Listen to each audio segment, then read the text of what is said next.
ఆలగడ్డలో జరిగిన చంద్రబాబు నాయుడు గారి బహిరంగ సభ, ఆ సభని విజయవంతం చేయడానికి కదిలి వచ్చిన ప్రతి ఒక్క కార్యకర్తలకి, ప్రతి ఒక్కరికి కూడా పేరు పేరున నేను ధన్యవాదాలు తెలియజేసుకుంటున్నాను. ఇది కేవలము విజయవంతం అనేది చాలా చిన్న మాట.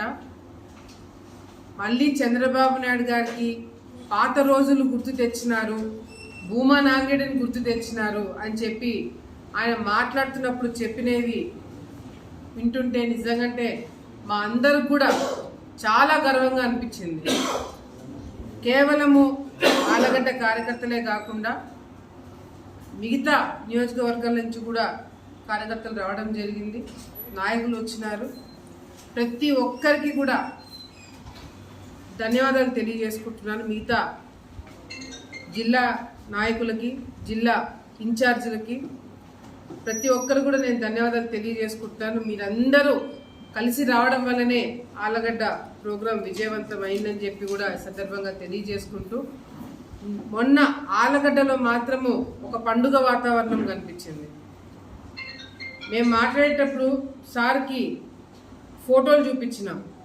25 సంవత్సరాల క్రితము చంద్రబాబు నాయుడు గారు వచ్చినప్పుడు ఏదైతే ఆలగడ్డలో భూమా నాగిరెడ్డి గారు, శోభా నాగిరెడ్డి గారు, ఎస్వి సుబ్బారెడ్డి గారు ముగ్గురు కూడా ఉన్నప్పుడు ఏ విధంగా ఘన స్వాగతం పలికినారనేది కూడా ఆ ఫోటోలు చూపించినప్పుడు ఆయన కూడా చాలా సంతోషపడ్డారు. మళ్ళీ ఆయన మాట్లాడేటప్పుడు కూడా అవన్నీ కూడా గుర్తు తెచ్చుకొని మాట్లాడారు. అంటే కుటుంబం పైన, ఆలగడ్డ పైన, మా పైన, మా అందరి పైన కూడా ఎంత అభిమానం ఉంది, ఎంత ఆలోచన ఉందనేది కూడా మొన్న ఆయన మాట్లాడుతున్నప్పుడు అర్థమైంది. రాయలసీమలో చంద్రబాబు నాయుడు గారు బెయిల్ మీద బయటికి వచ్చిన తర్వాత రాయలసీమలో జరిగిన మొదటి బహిరంగ సభ ఆలగడ్డలో జరపడం ఒక ఎత్తు అయితే, దానికి దాదాపుగా 70,000 మంది పైన రావడం అనేది అసలు ఎవరు కూడా ఊహించుండరు. ఆలగడ్డలో మాత్రము ప్రతి ఒక్క నాయకుడికి, ప్రతి ఒక్క కార్యకర్తకి, ప్రతి ఒక్క మండల్ లీడర్లకి, చిన్న స్థాయి కార్యకర్త దగ్గర నుంచి మా వరకు పై వరకు మొత్తం అందరు కూడా ఎంతో ప్రెస్టేజ్గా తీసుకొని ఎలాగైనా సరే ఈ సభని విజయవంతం చేయడానికి మనమందరం కూడా కృషి చేయాలని ఒక పట్టుదలతో, ఒక కసితో ప్రతి ఒక్కరు కూడా పనిచేయడం జరిగింది. నిజంగంటే ఎవరు కూడా ఊహించలేరు.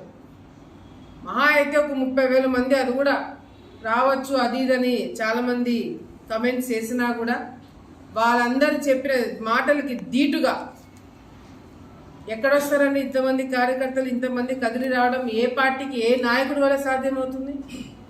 కేవలం చంద్రబాబు నాయుడు గారి కోసము, ఆయన సభని విజయవంతం చేయడానికి కోసము పట్టుదలతో కార్యకర్తలు మేమందరం కూడా పనిచేయడం జరిగింది. మా వాళ్ళందరూ కూడా ముఖ్యంగా ఆలగడ్డలో చాలామంది పట్టుదలగా చేశారు. ప్రతి ఒక్కరు ప్రతి ఒక్క గ్రామంతో మీటింగ్ పెట్టుకొని వాళ్ళకు 200 ఓట్లు ఉన్నా కూడా మీరు ఇంతమందిని తీసుకురావాలని చెప్పి టార్గెట్ ఇచ్చి వాళ్ళందరితో కూర్చొని మాట్లాడి దాన్ని విజయవంతం చేయడం జరిగింది. కానీ దీంట్లో ఇంకొకటి కూడా ఉంది. చంద్రబాబు నాయుడు గారు యాక్చువల్గా సభ 4 గంటలకి 4:30కి మొదలవుతుందని చెప్పి మొదట షెడ్యూల్ ఇవ్వడం జరిగింది. నైట్ స్టే ఉంటారని చెప్పి షెడ్యూల్ ఇవ్వడం జరిగింది. కానీ రేపు చంద్రబాబు నాయుడు గారి సభ అనంగా ఈరోజు టైమింగ్స్ మార్చడం జరిగింది. ఇది టెక్నికల్ ప్రాబ్లమ్స్ వల్ల, వాస్తవంగా చెప్పాలంటే టెక్నికల్ ప్రాబ్లమ్స్ వల్ల. కానీ కార్యకర్తలందరూ కూడా కావాలనే మనల్ని ఇబ్బంది పెట్టడానికి ఎవరో చేస్తున్నారు అని చెప్పి అనుకొని పాపం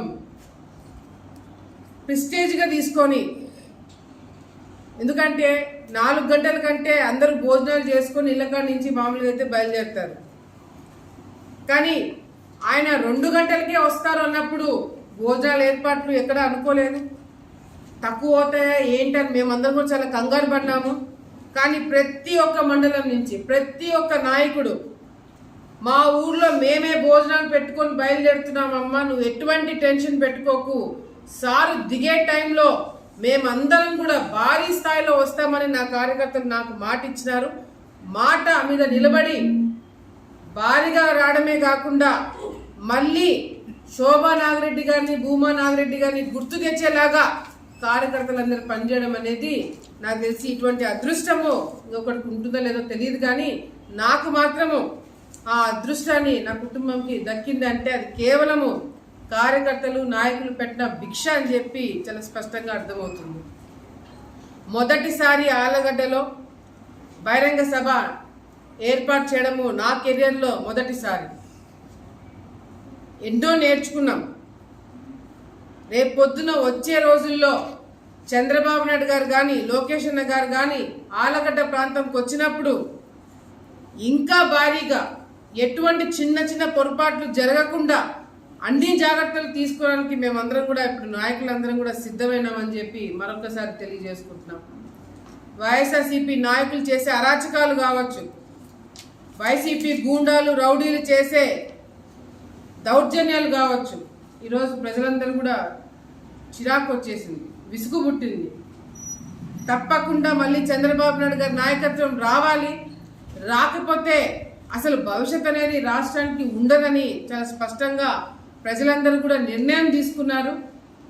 మళ్ళీ చంద్రబాబు నాయుడు గారు తెలుగుదేశం పార్టీ విలువ తెలిసి వచ్చింది కాబట్టి ఇంత పెద్ద భారీ స్థాయిలో సార్ ఎక్కడికి పోయినా కూడా కార్యక్రమాలన్నీ కూడా విజయవంతం అవుతున్నాయి. మా అందరు కూడా నమ్మకం ఉంది, ఈసారి ప్రజలు తప్పకుండా పనిచేసే వాళ్ళకి, వాళ్ళ కోసం పలికే వాళ్ళకి, వాళ్ళ కోసం కష్టపడే వాళ్ళకి ఓటు ప్రకారము మామూలుగా మా ప్రోగ్రామ్స్ మేము మార్చుకోవడం జరుగుతుంది తప్ప ఆలగడ్డ కోసము చంద్రబాబు నాయుడు గారి ప్రోగ్రామ్ షెడ్యూలే మారిందంటే ఇంకా దానికి మించి ఇంకేం కావాలా. మామూలుగా అయితే సార్ 2 గంటలకు వచ్చినారు, 4:30 కల్లా హెలికాప్టర్ ఎక్కి వెళ్ళిపోవాలా. కానీ ఆయన ప్రజల ఉత్సాహం చూసి, ప్రజల్ని చూసి ఆయన స్పీచ్ గంట సేపు ఉంటే ఇంకా అరగంట సేపు ఎక్స్ట్రా మాట్లాడి పైలట్లు అందరూ కూడా మళ్ళీ సమయం ఎక్కువ అవుతే హెలికాప్టర్ ఫ్లై అవ్వాలంటే మళ్ళీ రిటర్న్ వెళ్ళాలంటే ఇబ్బందిగా ఉంటుంది, తొందరగా పూర్తి చేయమని 3 సార్లు గుర్తు చేసినా కూడా ఆయన మాట్లాడుతున్నప్పుడు ప్రజల కోసం ఇంకా టైం స్పెండ్ చేసి ప్రజలతో ఇంకా మమేకమయ్యి ఆయన టైం తీసుకొని మాట్లాడడం జరిగింది. హెలికాప్టర్ ఫ్లై అవ్వడానికి టైం అయిపోయింది, ఇంకా వెళ్ళడానికి కుదరదు అని చెప్పి పైలట్లు చెప్పినప్పుడు నవ్వి వ్యాన్లో కూర్చొని బై రోడ్డు సారు హైదరాబాద్కి వెళ్ళిపోవడం జరిగింది. ఇంకా దీనికి మించి ఆనందము అదృష్టము ఇంకెవరికి ఉంటుందని చెప్పి కూడా మేమందరం కూడా భావిస్తున్నాం. మేమందరం కూడా ఎంతో ఉత్సాహంగా ఉంది. ఎందుకంటే 25 సంవత్సరాల తర్వాత పెట్టే ఈ సభ విజయవంతం కావడం ఒకటి, కల్లారా మా నాయకుడిని చూసుకోవడం, ఆలగడ్డలో అడుగుపెట్టి సారు మాట్లాడడం అనేది కూడా మా అందరు కూడా చాలా హ్యాపీగా, చాలా సంతోషంగా, ఓపెన్గా, ఓపిక్గా ఆనంతసేపు ఉండి మాట్లాడంటే దానికి మించి మాకు ఏం కావాలని చెప్పి కూడా సందర్భంగా తెలియజేసుకుంటూ మరొకసారి దీన్ని డిస్టర్బ్ చేయడానికి కూడా చాలామంది ప్రయత్నం చేస్తున్నారు. చాలామంది ఛానల్స్లో వాళ్ళని పిలిచినా వీళ్ళని పిలిచినా అని చెప్పి తప్పుడుగా ప్రచారం చేయడం జరిగింది. కానీ ఏం చేసినా ఏం చెప్పినా ప్రజలు ఇంకా భారీగా ఆ న్యూస్ చేయడం ఒక విధంగా నాకు మంచిదే అయింది.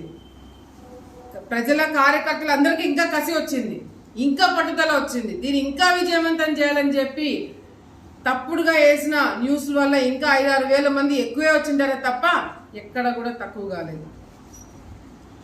ముఖ్యంగా జనసేన పార్టీ వాళ్ళందరూ కూడా నేను అభినందనలు తెలియజేసుకుంటున్నాను. చాలా బ్రహ్మాండంగా మీరందరూ కూడా కదిలి రావడము, నాకు సపోర్ట్ చేయడము, చంద్రబాబు నాయుడు గారి సభని విజయవంతం చేసిన జన సైనికులకు అందరికి కూడా పేరు పేరు నేను ధన్యవాదాలు తెలియజేసుకుంటున్నాను. తప్పకుండా ఏదైతే చంద్రబాబు నాయుడు గారి అరెస్టు నంద్యాల ప్రాంతంలో జరిగింది ఇంకా ఎవరు మర్చిపోలేదు. ఆ రోజే చెప్పిన మేము ఇక్కడ దీక్ష కూడా చేయడం జరిగింది, ఆమరణ నిరాహార దీక్ష చేయడం జరిగింది. అప్పుడే చెప్పినాం నంద్యాల జిల్లా నుంచే పతనం మొదలవుతుంది. అది ఆలగడ్డ నుంచి మొదలవుతుందని చెప్పి గట్టిగా మేమందరం కూడా నమ్ముతున్నాము. తప్పకుండా వైఎస్ఆర్సీపీ నాయకులు చేసే అరాచకం, మా అందరి మీద కార్యకర్తల మీద చేసే అరాచకం ఒక ఎత్తు అయితే, చంద్రబాబు నాయుడు గారిని అరెస్ట్ చేసి వాళ్ళ చావుని వాళ్ళే కొని తెచ్చుకున్నారని చెప్పి తెలియజేసుకుంటూ, మరొక్కసారి ప్రతి ఒక్క కార్యకర్తకి మీరు చేసిన దానికి జీవితాంతం నేను రుణపడి ఉంటాను. మీకు తప్పకుండా సేవ చేసే భాగ్యము ప్రతి జన్మలో దక్కాలని చెప్పి కూడా మనస్ఫూర్తిగా కోరుకుంటూ ప్రతి ఒక్క కార్యకర్తకి నేను చేతులెత్తి నమస్కారాలు తెలియజేసుకుంటున్నాను.